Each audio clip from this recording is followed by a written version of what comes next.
बिस्मिल्लाहिर्रहमानिर्रहीम। Medina educational के viewers को खुश आमदीद। मदीना एजुकेशनल सिस्टम आपके लिए लाया है मैट्रिक और एफएससी के तमाम वीडियो लेक्चर्स। अगर आप हमारे चैनल्स पर नए हैं तो हमारे चैनल को सब्सक्राइब कर लें और बेल आइकन को प्रेस कर लें ताकि हर नई आने वाले वीडियो आप तक बर वक्त पहुँच सके। और मदीना एजुकेशनल सिस्टम की तरफ से आप अपनी एकेडमी स्कूल के लिए बेहतरीन टेस्ट सिस्टम भी हासिल कर सकते हैं। टेस्ट सिस्टम हासिल करने के लिए आप स्क्रीन पर दिए गए व्हाट्सएप नंबर या ईमेल पर राब्ता कर सकते हैं।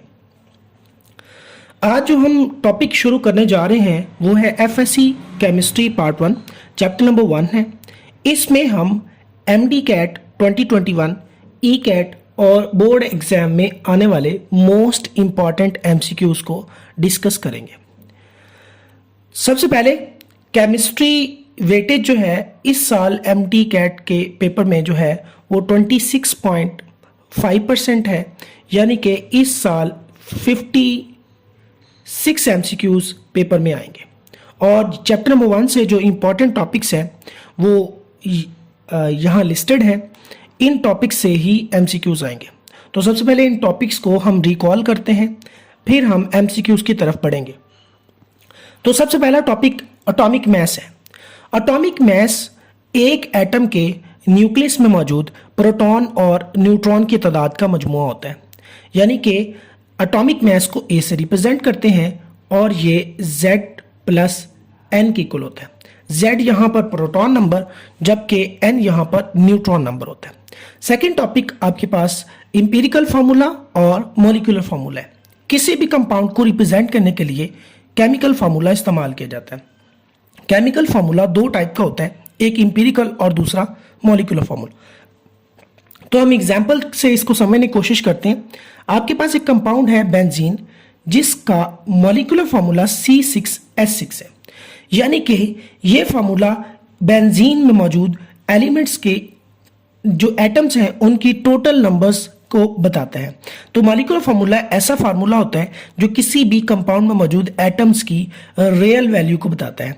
जबकि अगर इस फार्मूले को सिंप्लीफाई करें तो हमारे पास CH बनता है, यानी कि आप क्या करें, कार्बन और हाइड्रोजन के दरमियान रेशो बनाएं और वो रेशो बनेगी 1:1, यानी 1 एटम कार्बन का और 1 एटम हाइड्रोजन का। तो हमारे पास सिंपलेस्ट रेशो बन गई CH। This is the empirical formula of benzene. तो हमारे पास मॉलिक्यूलर फार्मूला कौन सा बन गया, C6H6, और इंपीरिकल फार्मूला बन गया CH। अब थोड़ा सा गौर करें तो आप इंपीरिकल फार्मूला से मॉलिक्यूलर फार्मूला निकाल सकते हैं अगर आपके पास एक फैक्टर जिसको हम N से रिप्रेजेंट करते हैं वो आ जाए। मॉलिक्यूलर फार्मूला को फाइंड आउट करने के लिए आपको चाहिए मॉलिक्यूलर फार्मूला मास और इंपीरिकल फार्मूला मास। उसके बाद हमारे पास नेक्स्ट जो टॉपिक है that is construction of mole relations as conversion factor in stoichiometric calculation. Stoichiometry क्या होती है? स्टोइकियोमेट्री बेसिकली एक रिलेशनशिप होता है एक बैलेंस्ड केमिकल इक्वेशन में रिएक्टेंट्स और प्रोडक्ट्स के दरमियान, यानी कि कितने रिएक्टेंट्स आपस में रिएक्ट करेंगे और कितनी प्रोडक्ट बनेगी। ये एक थ्योरेटिकल आपके पास रिलेशनशिप है और इसके लिए इक्वेशन का बैलेंस होना जरूरी है। स्टोइकियोमेट्रिक कैलकुलेशन के लिए आप जो कैलकुलेशन कर सकते हैं वो ये कर सकते हैं कि आपके पास अगर रिएक्टेंट्स के मास मालूम है तो आप प्रोडक्ट के मास मालूम कर सकते हैं। तो पहला रिलेशन मास रिलेशनशिप हो गया। सेकंड वन आप क्या कर सकते हैं कि अगर आपके पास मास मालूम है तो आप मोल फाइंड आउट कर सकते हैं, या फिर मोल मालूम है तो आप मास फाइंड आउट कर सकते हैं। तो दूसरा रिलेशन मास मोल रिलेशनशिप या फिर मोल मास रिलेशनशिप। और थर्ड वन में अगर आपके पास मोल्स मालूम है तो आप मास से वॉल्यूम निकाल सकते हैं, तो मास वॉल्यूम रिलेशनशिप भी आप फाइंड आउट कर सकते हैं। नेक्स्ट टॉपिक हमारे पास है एवोगाड्रोस नंबर। मोल का कॉन्सेप्ट हमारा रह गया, मोल को भी हम डिस्कस कर लेते हैं। मोल हमारे पास क्या होता है कि आपके पास एक कंपाउंड है, एक सब्सटेंस है। सब्सटेंस से मुराद एलिमेंट भी हो सकता है, सब्सटेंस से मुराद कोई कंपाउंड हो सकता है। कंपाउंड में भी दो तरह के कोवलेंट या आयनिक कंपाउंड। अब हर टर्म हर सब्सटेंस के लिए टर्म मुख्तलिफ इस्तेमाल की जाती है। फॉर एग्जांपल अगर आपके पास एलिमेंट है तो वो एटम की फॉर्म में होगा और उसके मास को हम एटॉमिक मास से रिप्रेजेंट करेंगे। और अगर सब्सटेंस आपके पास कोवलेंट कंपाउंड है जो मॉलिक्यूलर फॉर्म में होता है तो उसके लिए मॉलिक्यूलर मास की टर्म इस्तेमाल करेंगे। नंबर 3 पर अगर आपके पास कंपाउंड आयनिक है तो उसके लिए फार्मूला मास की टर्म को इस्तेमाल करेंगे। अब आप क्या करें, एटॉमिक मास हो, मॉलिक्यूलर मास हो या फार्मूला मास हो, आप उसको AMU की बजाय ग्राम में रिप्रेजेंट कर दें तो वो ग्राम एटॉमिक मास, ग्राम फार्मूला मास या फिर ग्राम मॉलिक्यूलर मास बन जाएगा, जिसको आप सिंपली मोल कह सकते हैं। तो 1 mole is of a substance is equal to its molar mass. Molar mass mean mass in gram. तो अगर आप एलिमेंटल फॉर्म में देखें तो ग्रेफाइट कार्बन 12 होता है तो वो 12 gram is equal to 1 mole of carbon. अगर आप मॉलिक्यूलर फॉर्म में देखें तो 18 ग्राम वाटर के 1 मोल ऑफ वाटर हो गया। अगर आप फॉर्मूला मास की फॉर्म में देखें तो 58.5 NaCl is equal to 1 mole of sodium chloride. तो ये कंसेप्ट ऑफ मोल था। अब मोल जो है वो इस तरह एक टर्म फिक्स हो गई है जिस तरह 1 दर्जन में 12 चीजें। अब 1 डजन का जब भी हम नाम लेते हैं, हम कहते हैं कि भाई 1 डजन हमें अंडे दे दें या पेंसिल दे दें, कुछ भी, तो 1 डजन की फिक्स्ड नंबर्स हैं दैट इज इक्वल टू 12। तो एवोगाड्रोस ने भी क्या किया, 1 मोल में फिक्स नंबर ऑफ पार्टिकल्स कर दिए that is equal to 6.02 into 10 raised power 23. This number is called Avogadro's number. और ये पार्टिकल्स डिपेंड करेंगे आपका सब्सटेंस कैसा है। पार्टिकल्स एटम होंगे जब आपका मोल एटॉमिक मास होगा, पार्टिकल्स मॉलिक्यूल होंगे जब आपका कोवलेंट कंपाउंड होगा, पार्टिकल्स फार्मूला यूनिट्स होंगे आयनिक कंपाउंड के लिए। तो इस तरह ये फिक्स हो गया। 1 मोल होगा तो इतने पार्टिकल, 2 मोल होगा तो 2 टाइम्स ऑफ दिस, 3 मोल होगा तो 3 times of this number. Next हमारे पास इंपॉर्टेंट अजम्पशंस हैं स्टोइकियोमेट्रिक कैलकुलेशन के लिए। तो पहली बात है कोई साइड रिएक्शन नहीं अकर होता, जितनी भी रिएक्टेंट्स हैं वो सारे के सारे प्रोडक्ट में तब्दील होते हैं, ये पहली अजम्पशन है। और दूसरा हम यहाँ पर डिस्ट्रीब्यूशन लॉ को हम ओबे करते हैं। स्टोइकियोमेट्री में ऑलरेडी हम बता चुके हैं कि इसमें हम बैलेंस्ड केमिकल इक्वेशन में रिएक्टेंट्स और प्रोडक्ट्स के रिलेशन का मुताला करते हैं। नेक्स्ट हमारे पास लिमिटिंग रिएक्टेंट है। लिमिटिंग रिएक्टेंट ऐसा रिएक्टेंट होता है जो किसी भी रिएक्शन में अमाउंट ऑफ प्रोडक्ट को कंट्रोल करता है। ये अर्लियर कंज्यूम हो जाता है और ये रिएक्शन को बताता है कि रिएक्शन कितनी देर तक चल सकता है। फॉर एग्जाम्पल आपके पास फ्यूल है और आप बर्निंग करना चाहते हैं, और तो आपके पास फ्यूल के लिए बर्न करने के लिए ऑक्सीजन का होना जरूरी है। तो ऑक्सीजन आपके पास वाफर मिकदार में मौजूद होती है, लेकिन फ्यूल जैसे ही खत्म होगा तो बर्निंग का प्रोसेस भी खत्म हो जाएगा।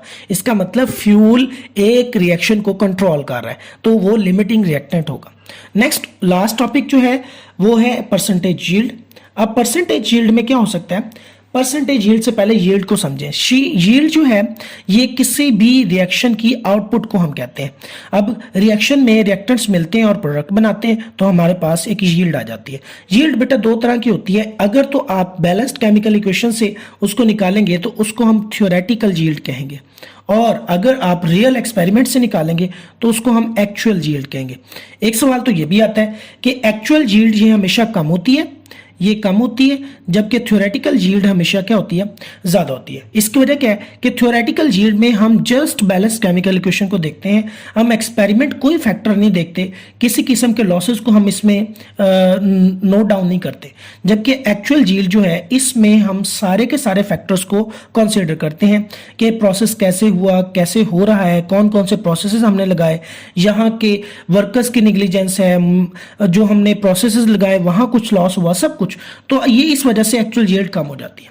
अब किसी भी रिएक्शन की अगर आपने एफिशिएंसी चेक करनी है तो आप उसमें परसेंटेज यील्ड को फाइंड आउट करें।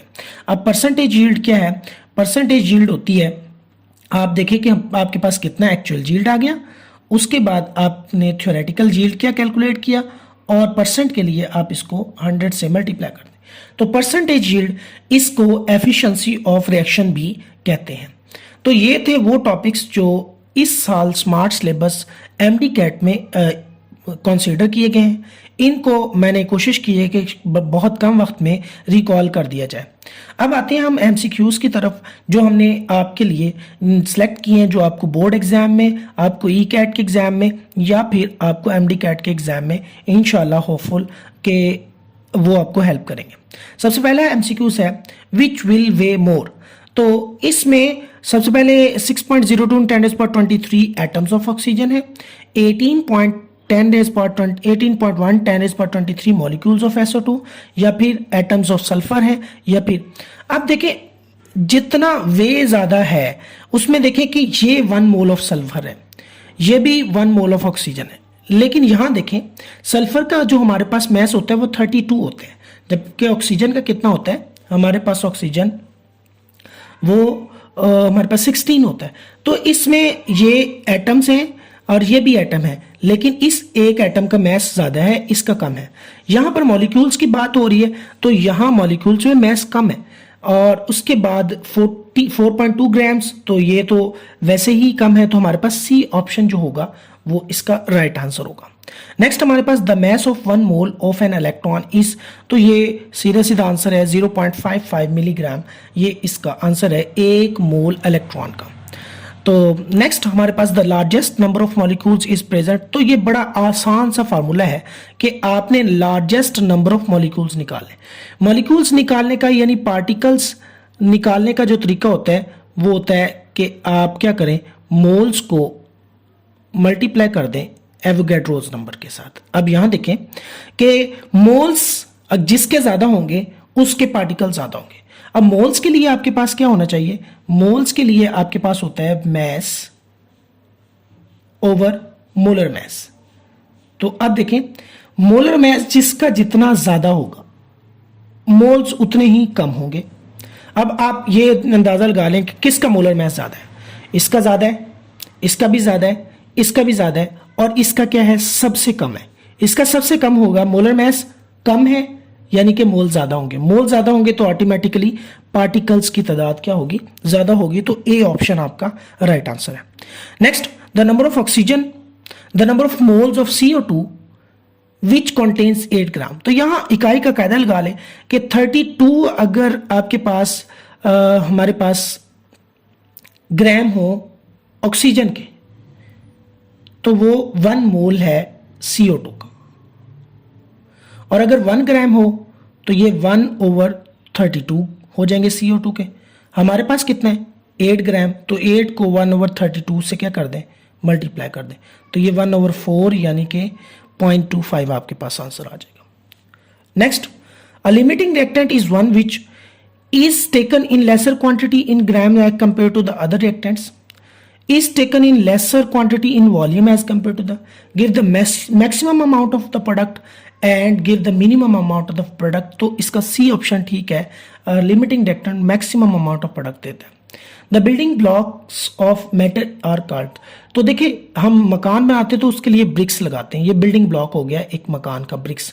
तो एटम्स जो हैं वो बिल्डिंग ब्लॉक हैं किसके, मैटर के। मॉलिक्यूल्स नहीं है, प्रोटॉन्स तो सब एटॉमिक पार्टिकल आ गया एटम का, और एलिमेंट ये मैटर की टाइप्स में आ जाता है, लेकिन स्मॉलेस्ट जो है वो एटम्स है। Next atom is defined as the smallest particle of an element which is, तो एटम जो है may have independent existence, may not have independent existence, which is further subdivided, तो all of the above। तो ये सारे के सारे option ठीक है, तो आंसर ठीक होगा all of the above। देखें एटम आजादा ना रह सकता है, जैसे कि carbon in the form of graphite. उसके बाद आप देखें मे नॉट एग्जिस्ट, तो हमारे पास ऑक्सीजन O2 की फॉर्म में है, हीलियम आपको मॉलिक्यूलर फॉर्म में एग्जिस्ट करता है, तो ये मे नॉट एग्जिस्ट है। फर्दर सब डिवाइडेड है तो इलेक्ट्रॉन, प्रोटॉन, न्यूट्रॉन, ये इसके अलावा 100 सब एटॉमिक पार्टिकल्स, तो ऑल अबव इसका आंसर हो गया। नेक्स्ट आप देखें more than 100 subatomic particles have been discovered in an atom, तो ये भी बात हुई है। Next according to modern research atom composed of electron, hyperon, neutrino, इसके अलावा एंटी न्यूट्रिनो है, इसके अलावा प्रोटॉन है, इसके अलावा न्यूट्रॉन है, 100 सब एटॉमिक पार्टिकल्स है, 100 सब एटॉमिक पार्टिकल्स। एक एटम में अब तक डिस्कवर हो चुके हैं, तो ऑल ऑफ द अबव इसका आंसर हो जाएगा, ठीक है। Which of the following would be chemically classified as a single substance, तो अभी बात हुई ग्रेफाइट जो है ये एलिमेंटल फॉर्म में एग्जिस्ट करते हैं। सी वाटर में और बहुत से आपके पास कंपोनेंट्स हो सकते हैं, एलिमेंट्स हो सकते हैं, एयर, ऑक्सीजन है, नाइट्रोजन है, मुख्तलिफ तरह के, ब्रॉस भी एक अलॉय है, मुख्तलिफ एलिमेंट्स से मिलकर बनती है। द डायमीटर ऑफ एटम, तो ये सिंपल सा है कि 0.2 नैनोमीटर, ये आपकी बुक से भी मिल जाएगा, लेकिन नैनोमीटर जो है, नैनोमीटर ये 10⁻⁹ मीटर के बराबर होता है। ये प्रीफिक्सेस हैं जैसे सेंटी, मिली, गीगा वगैरह, तो ये प्रीफिक्स इस्तेमाल हुआ nano 10⁻⁹। Next, the Avogadro's number of atoms or molecules of formula unit is called, तो Avogadro's number of atoms equal to 1 mole होंगे, सिंपली बात है। 6.02 × 10⁻23 particles equal to 1 mole of the substance. The empirical formula benzene, तो ये देख लें, CH, C भी 6 है, H भी 6, मॉलिक्यूलर फार्मूला। C और H में आप सिंपलेस्ट रेशो 6:6, 6 पे डिवाइड कर दें, इधर भी 6 पे, तो ये कैंसल आउट, तो आपके पास सिंपलेस्ट रेशो CH आ जाएगी, तो एम्पिरिकल फार्मूला आपके पास आ गया CH। Next, which compound has no molecular formula, तो देखिए मॉलिक्यूलर है, मॉलिक्यूलर मतलब कोवलेंट कंपाउंड, तो कोवलेंट कंपाउंड आपके पास कौन कौन से हैं उनको अलग कर लें, जो नहीं है वो आपके पास, ये कोवलेंट है, ये भी कोवलेंट है, ये भी कोवलेंट है, तो NaCl आयनिक है, इसके लिए आप इस्तेमाल करेंगे फार्मूला यूनिट। नेक्स्ट आप देखें percentage of oxygen in water, तो ये बड़ा आसान कुलिया है, किस तरह आप निकाल सकते हैं किसी भी एलिमेंट की किसी कंपाउंड में परसेंटेज ऑफ ऑक्सीजन निकालनी है वाटर में। अब आप क्या करें, mass of element divided by mass of compound multiply by 100। अब मैस ऑफ एलिमेंट कितना है 16, कंपाउंड का कितना है 18, मल्टीप्लाई कर दें 100 से, तो आपके पास आ जाएगा 88.88%। आगे जी 2 gram of hydrogen is equal to 1 gram molecule of hydrogen. देखिए H2 कोवलेंट कंपाउंड है और इसका मोलर मास कितना बनता है 2 ग्राम, तो ऑटोमेटिकली 1 ग्राम मॉलिक्यूल भी किसके बनेंगे, हाइड्रोजन के बनेंगे, नाइट्रोजन ऑक्सीजन के तो नहीं बनेंगे। नेक्स्ट हमारे पास 1 gram molecule of H2SO4 is equal to, H2SO4 में अगर आप इसका मोलर मास निकालें तो हाइड्रोजन के 2 हो गए और सल्फर 32 34 हो गया और ये 64, ये 98 ग्राम मोलर मास हो गया 1 ग्राम मॉलिक्यूल के equal. The mass of 6.02 × 10⁻23 atoms of a substance is equalled, तो मैंने क्या है कि आप क्या करें 6.02 × 10⁻23 एटम हो, पार्टिकल्स हो, कुछ भी हो, 1 मोल के इक्वल होगा। नेक्स्ट आपके पास 17 ग्राम ऑफ OH है, देखिए 16 और 1 17 आइंस कंटेन, तो इसमें इतने ही आइंस, क्योंकि ये 1 मोल बन गया इस आइन का, तो 1 मोल में कितने आइंस होंगे 6.02 × 10⁻23 यानी एवोगैड्रोस के बराबर।